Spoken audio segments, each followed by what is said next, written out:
Sa paanan ng Sierra Madre matatagpuan ang isang bayan na puno ng kasaysayan, kultura at likas na ganda.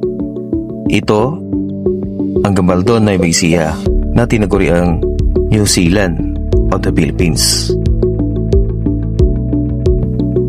Ang Gabaldon ay hindi lang basta bayan. Ito ay isang kwento ng kasaysayan, kultura at kalikasan na dapat nating pangalagaan.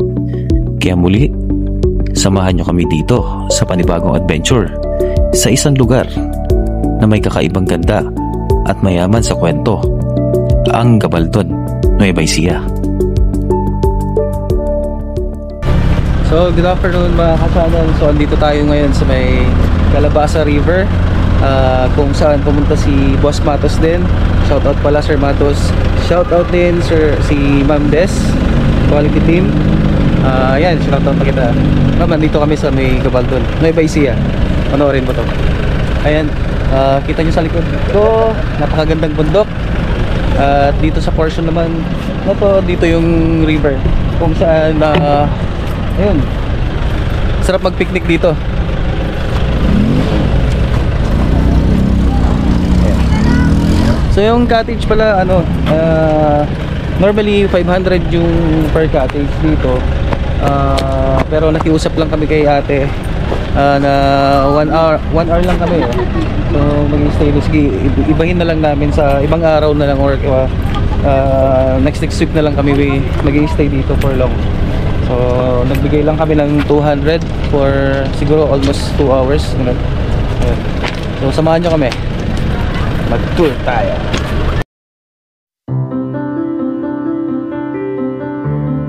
Sa puso ng Nueva Ecija matatagpuan ang bayan ng Gabaldon, isang lugar na binansagang New Zealand of the Philippines dahil sa malamig nitong simoy ng hangin at makakapal na puno at luntiang kabundukan ng Sierra Madre.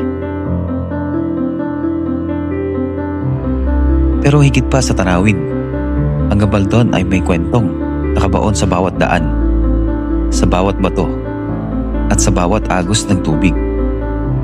Isa sa pinakatangi-tangi rito ang Calabasa River. Ayon sa mga matatanda, tinawag itong Calabasa River dahil sa mga magsasakang dito ay nagtatanim ng kalabasa. Saksi ang ilog sa kanilang hirap, pag-aasa at kasaysayan. Kaya naman hanggang ngayon, dala ng ilog ang pangalan ng kanilang kabuhayan.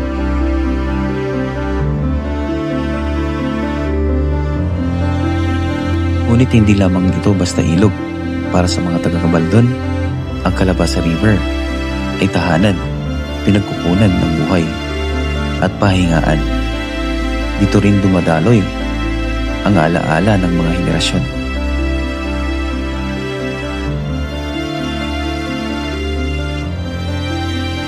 At sa bawat agos ng tubig mula sa Sierra Madre, ramdam ang kalinisan at kasariwaan.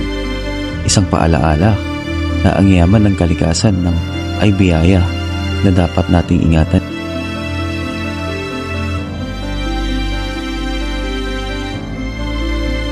Ito ang Calabasa River, isang paraiso na puno ng kwento, kasaysayan at kagandahan.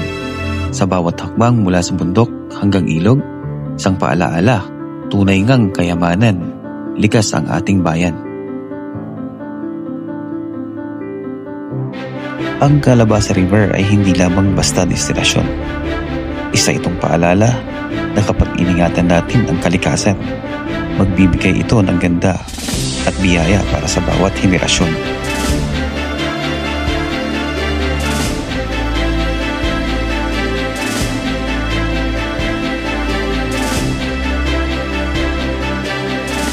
Sa puso ng Luzon matatagpuan ang malalawak na kapatagan ng Nueva Ecija.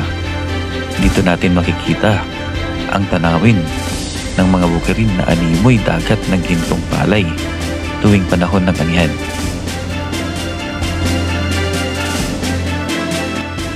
Tinawag na Rice Granary of the Philippines ang Nueva Ecija dahil dito nagmumula ang malaking bahagi ng supply ng bigas na kinakain ng bawat Pilipino sa pagkainan.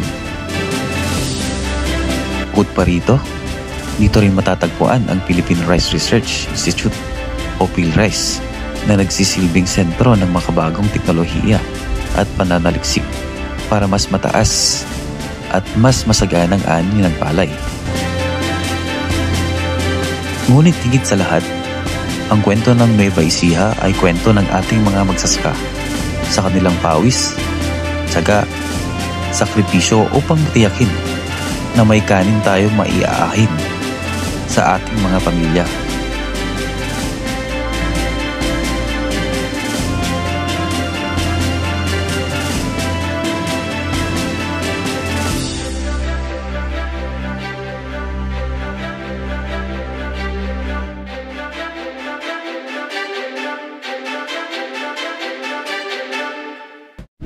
So yan, good afternoon. So dito kami nag-rent. So 200 pesos na 1 hour, mahigit 1 hour. So alis din kami agad. Kumasyal lang kami dito kasi nag-check kami ng mga rice mill dito sa may Nueva Ecija. So yan, ano kasi pangalan nun na? Ano pangalan nun? ADB? Ayan. So yun, sasakay kami ng ADB. Siyempre hindi ko na nagpalalampasin. Tara!